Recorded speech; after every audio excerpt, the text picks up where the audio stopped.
Mimi ni Mtanzania ninayeishi nje ya nchi takribani miaka 20 na ni mtu ninayependa sana kufuatilia habari katika vyombo vya habari nchini Tanzania, kwenye blog zetu, magazeti yetu, radio zetu na television.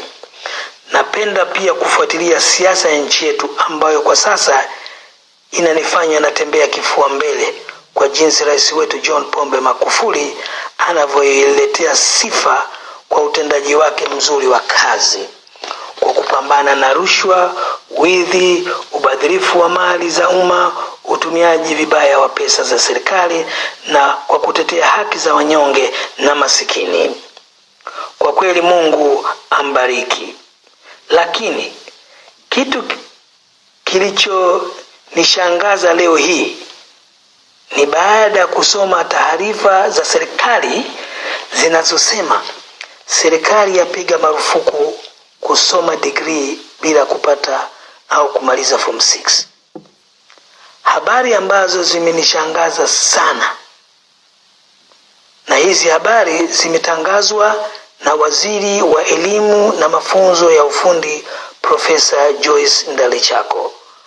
Habari hii mimi sikubaliani nayo kabisa. Naamini kabisa Mheshimiwa Waziri Profesa Ndalichako umekurupuka bila kufanya utafiti wa kina ndani na nje ya nchi. Labda nikufahamishe tu, kuna wanafunzi hata arudie mitihani mara 100 hawezi kufaulu, lakini kuna njia ya kumsaidia ili aweze kufaulu. Na kuna msomi na kuwa msomi mzuri na kufanikiwa maisha yake kama hao wengine ambao unasema labda wamepata credit nzuri au kupata A.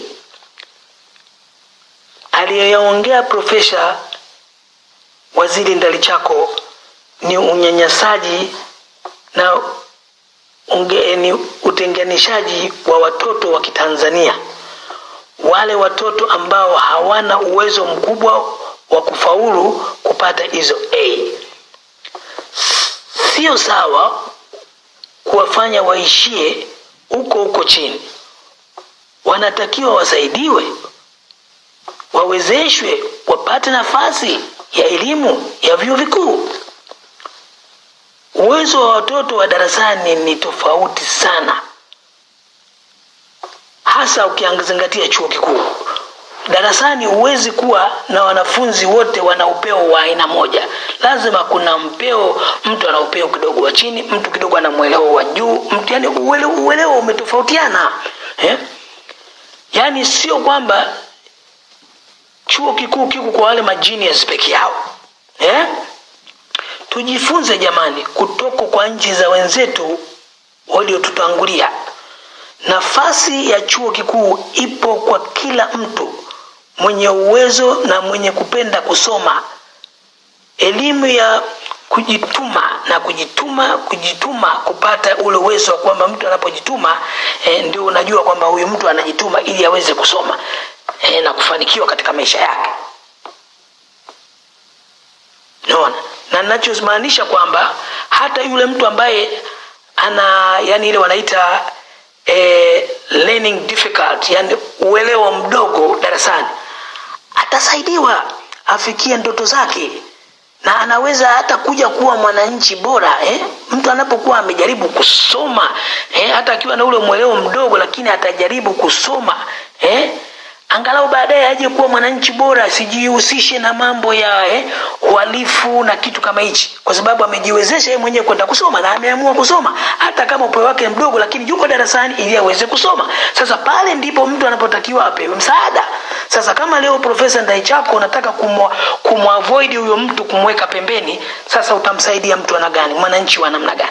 Ina maana kwamba unataka kuongoza wananchi, yani kuwatolea maamuzi wananchi wote wawe wana uwezo wa kupata A, ndio wewe unataka nchi nzima wawe wana A. Hicho kitu kwa kweli hakiwezekani. Na pia wapo watu wengi tu, na mifano ipo tunayo, na shuleni hawakuwa magenius na wala hawakupitia system hiyo. anayotaka Profesa Ndaichako. Leo hii ndio wanaotegemewa katika mashirika, wanachapa kazi na wana waongozaji wazuri sana katika mashirika ya umma, na katika sehemu zao za kazi ambao wamepangiwa.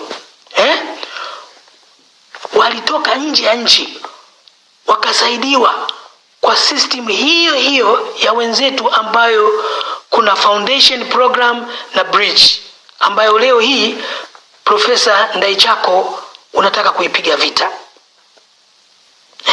Na hivyo kufikia kugundua wanavyo vipaji vikubwa tu ambavyo hivi upatikana kupitia system ya kupata A na B au university kwa genius tu. Kila mtoto apewe chance, hata kama ana tatizo la kuelewa. Kipo kitu anakiweza, hata kama ni kuchora, basi aende huko chuo kikuu akachore, akawe mchoraji bora, aweze kujikimu maisha yake na watoto wake, au yeye mwenyewe akaweza kujisupport. Na kupitia foundation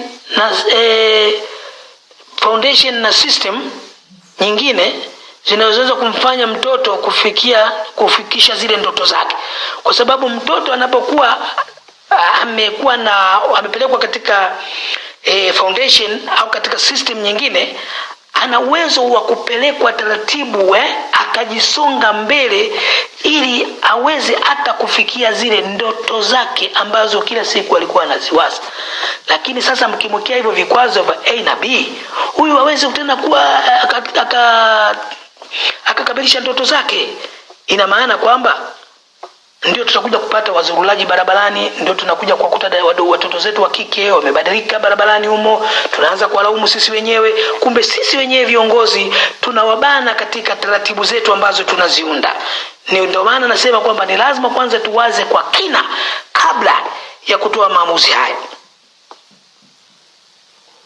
Mtoto kama huyu, hata kama akiwa na ndoto za kuimba au kuchora, kuigiza na kadhalika, sio lazima apate A kwenye geography au chemistry, ndio kwamba aweze kusonga mbele. Hapana, kila mtu ana uwezo wa kitu fulani, na kama mtu ana uwezo na kitu fulani, basi tumsukume tuaende huko katika hivyo vitu fulani.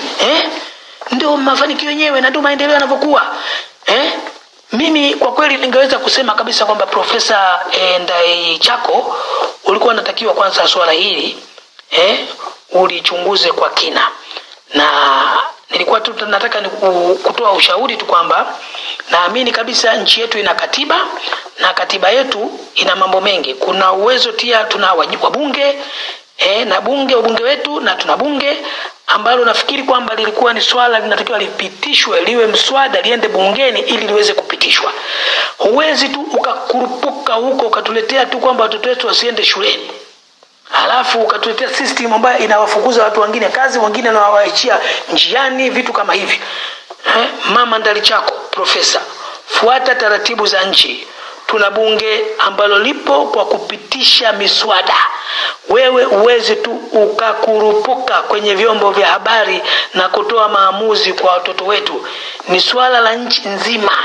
Usije ukatusababishia watoto wetu kutokuwa na elimu kwa kukosa hizo A na B. Chuo kikuu sio kwamba kimetengenezwa kwa ajili ya majinias peke yao. Tulikuwa tunakuomba kwa hilo Profesa Ndaichako ubadilishe. Kwa hapo naamini kabisa, rudi nyuma, fuata taratibu za nchi. Nchi ina katiba na watoto wetu wanahitaji kusoma. It doesn't matter wanapita njia gani. Unaweza ukaenda kushoto, ukaenda kulia, lakini wote tunakutana katikati, tuna elimu. Naomba tafadhali sana, naombeni mawazo yenu wananchi, mnisaidie. Asante sana.